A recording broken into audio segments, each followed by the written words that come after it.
Tornado warning.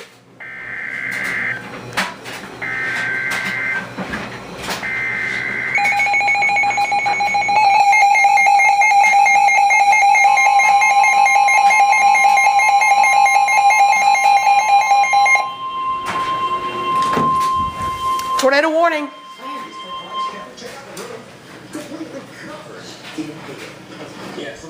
The National Weather Service in Norman has issued a tornado warning for southwestern Carter County in southern Oklahoma, northeastern Jefferson County in southern Oklahoma, northwestern Rudd County in southern Oklahoma until 7:30 p.m.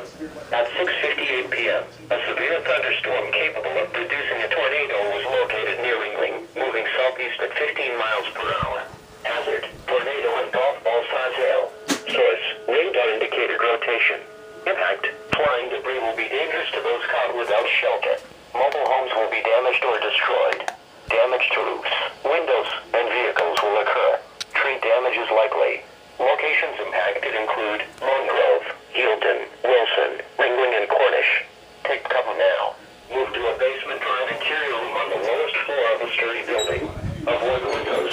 Look at a mobile home, a vehicle, or outdoors. Move to the closest substantial shelter and protect yourself from flying debris. Missouri, down into areas west of Springfield and Ransom, Missouri, and with their